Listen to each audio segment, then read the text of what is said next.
Axios has obtained some leaked audio from the G7 summit that happened recently. Now, that summit was a complete and utter disaster. It took place in Canada, and it essentially ended with Trump souring his relations with some of our longest standing allies. And we've now learned some more about those interactions through this leaked audio. Now, I'm gonna list some of those things for you right now. Trump apparently told the other leaders that NATO is as bad as NAFTA. Okay, so that is something to keep in mind because the NATO summit is going to happen next month in July, July 11th through the 12th in Brussels. And so right now, the G7 leaders are under the impression that the NATO summit is gonna be very similar, where Trump is going to be combative. He's gonna accuse them of not spending enough money or paying their fair share of NATO. And remember, NATO is the type of alliance that Russia is not in favor of. So that could be problematic. Trump made the comment after telling the G7 leaders that Crimea probably should belong to Russia because everyone there speaks Russian. Okay, two things here. First, NATO is as bad as NAFTA. It took me a while to decipher. Like, what is he talking about? Because one's a trade agreement, the other is a military alliance. I don't know what that means. And NATO was from decades ago after World War II and is like the very basis for our foreign policy and our military strategy in the world, which is that the Western world and democracies stand together. And if you attack one, you attack us all. Now, it's worked for all this time because of NATO. None of those countries have ever been attacked, right? So that is why a lot of the Eastern European countries want to be in NATO.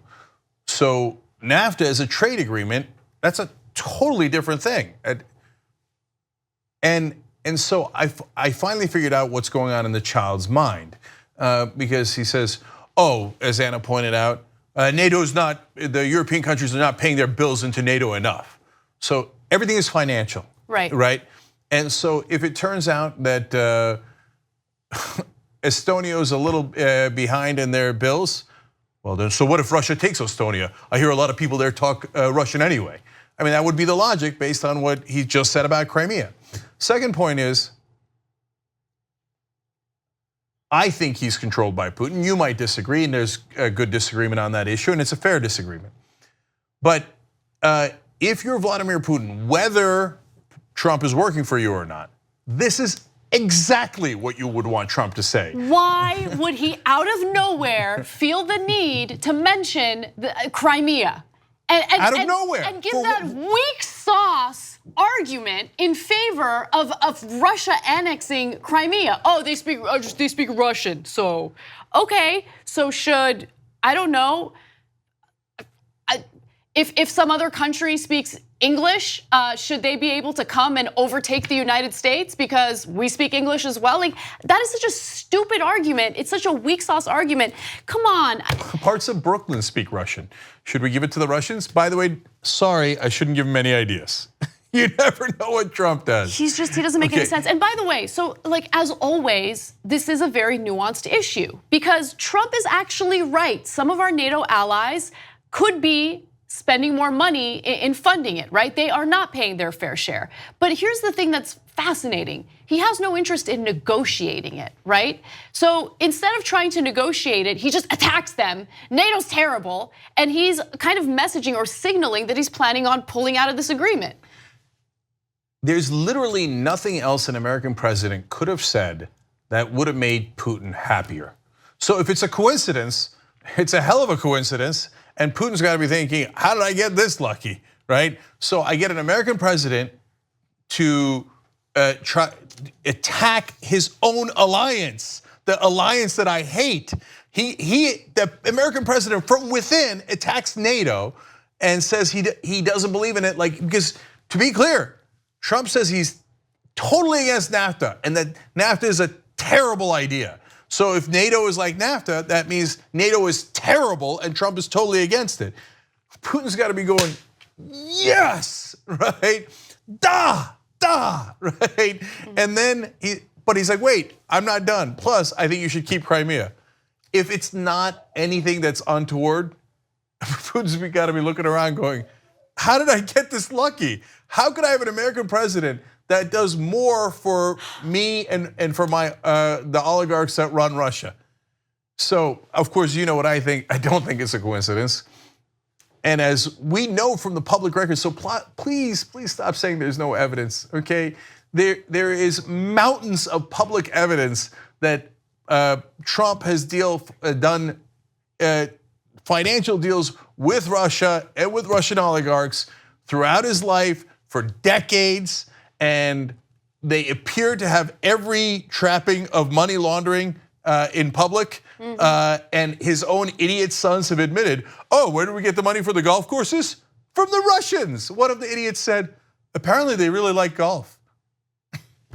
Okay, another amazing coincidence. It's okay, insane. A guy who got all of his money after he went bankrupt for the 6th time from Russian oligarchs, when he's president, does things that delight the Russian oligarchs. Amazing coincidence. So after this NATO summit, he will be going to a different country, Finland, to meet with Vladimir Putin, which is fine. I don't have a problem with him having a meeting with Vladimir Putin. I have a problem with it in the context of everything that's going on. Exactly. Because while he's being incredibly combative with our allies, he's also simultaneously being very friendly with Vladimir Putin. According to the reports, Trump will meet with Putin on July 16th in Helsinki, Finland. The two leaders will discuss relations between the United States and Russia and a range of national security issues. Now, keep in mind that Trump also recently tweeted that Russia says something, so we should all believe it. Russia continues to say they had nothing to do with meddling in our election. Where is the DNC server? Okay, yeah, I know, the whatabouts. I'm not even gonna get into that, right? Okay. But Russia continues to say, so I'm gonna go ahead and believe Russia. That's it. Yeah, I got news for you. And I know some of you just don't wanna believe it, and I don't know why you don't wanna believe it, but he's the Serbian candidate. Okay, sorry, not Serbian. That might be true too, but the Siberian candidate. The Serbs are allies with the Russians. Anyway, look, no one in their right mind that's president of the United States writes that tweet after not only every single intelligence agency says, yes, they meddled in the elections, and yes, they were favoring Donald Trump. It doesn't mean that Trump worked with them, but they were favoring Donald Trump and against Hillary Clinton. But not only that, even the incredibly biased House Republicans, led by Devin Nunes, who was part of his transition team, said, yeah, the Russians meddled in the election. Yeah. Okay, and Trump comes out and goes, no, I'd like to have a meeting with Vladimir Putin after I destroy NATO, and I know that since he says it, he must not have meddled with our elections. At a bare minimum, if you're in the crowd that says there's no evidence of collusion, which I cannot believe you say that, but that's okay, we disagree. At a bare minimum, he's monstrously stupid. He thinks, oh, we should take Vladimir Putin's word for it. Our intelligence community, what do they know? Everybody else in America, what do they know? Putin told me he didn't meddle. So like a moron, I will just take him at face value and say, okay, I guess Putin didn't meddle. Come on.